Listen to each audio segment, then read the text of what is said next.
The amount of nutrients that you need is incredibly variable. I think if you read health literature, you would be led to believe that you can just take the RDA of a vitamin, take the RDA of zinc, or take the RDA of iron or something, and that is you then covered for your zinc. But it's totally different to that. Your body is more like a chemistry set. So if you imagine a chemistry set where you put some acid in a beaker and you put some alkali in a beaker, you mix them together, it's not just like they react for an RDA of 20 milligrams a day and a little bit of it reacts, but then you can't react anymore. Like, it all mixes together and it all reacts and creates a large whatever reaction.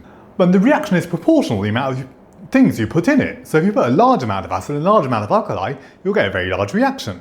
And if you put a small amount of acid and a small amount of alkali, you'll get a very small reaction, obviously.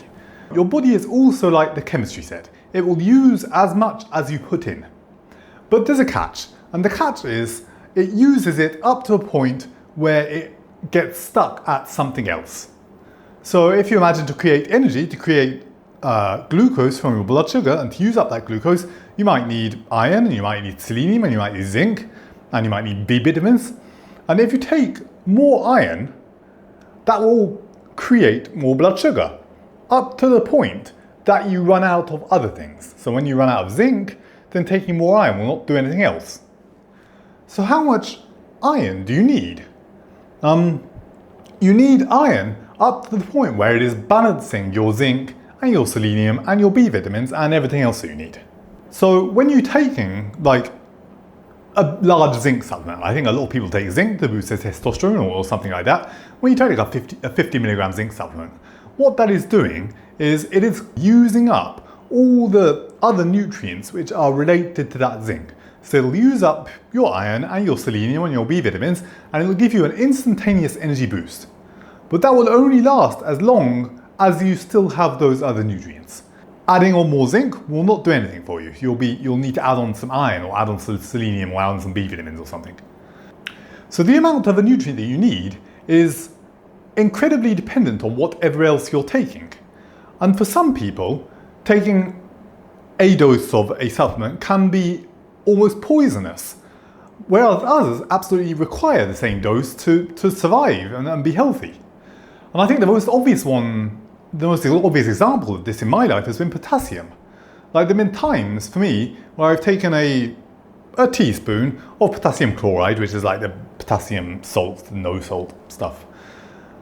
And I take that and I feel absolutely terrible, and I think my heart's going to stop. And potassium chloride is obviously the ingredient in the lethal injection. So for anyone, if you take too much of it, you will kill yourself, and it's quite dangerous. And if my body is in a state where it doesn't really need the potassium, and I give it a teaspoon of potassium chloride, it really, really doesn't like that, and my heart just feels terrible. And for your information, the antidote to too much potassium is adding on calcium. It won't fix all of it, but if you do happen to take too much, then adding like a bit of calcium, some calcium carbonate or some bone meal, or even a glass of milk can help to dampen down those symptoms. But in other times in my life, when all the other processes in my body are working correctly, like potassium is one of the elements that you absolutely need to build new cells in the body. So when your methylation cycle is working correctly and your production of collagen and production of muscle cells is working very nicely, your need of potassium is very, very high. And on those times, I can take like a teaspoon of potassium chloride and still want more. And basically the way you tell you need more potassium is, there's a number of symptoms, but the main one is your heart is beating too fast and too hardly. And it calms down your heart. So obviously if you take too much, it calms down your heart too much and you die, which is not good.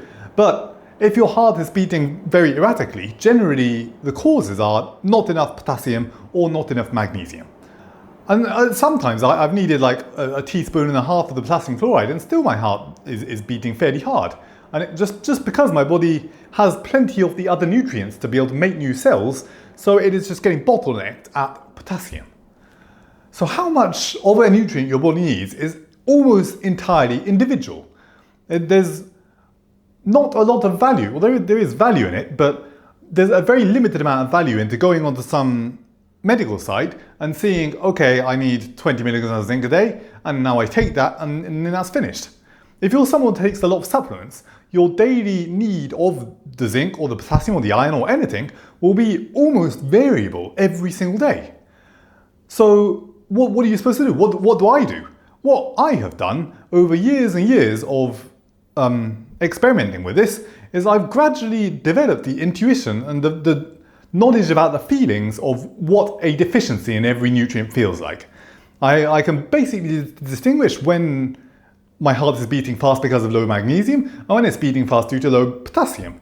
And I can mostly feel when I need more, when I don't have enough energy because I don't have enough zinc, or don't have enough energy because I don't have enough iron, or I need something else. Magnesium maybe is another energy one.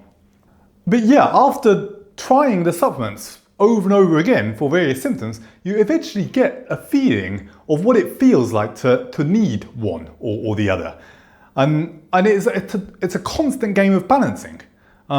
If I'm making new cells super efficiently, I might need quite a lot of potassium that day.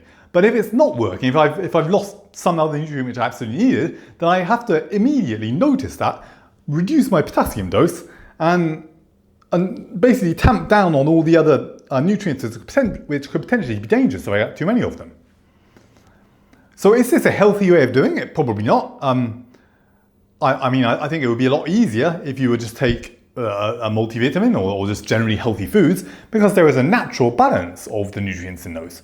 But if you are someone who takes supplements individually to try and get the most, get 110% out of your body, or just healing from some disease which you need to get better from, so you're required to take more nutrients, then you really need to learn the effects of the individual supplements and learn how to feel when your body needs more or needs less of one or the other.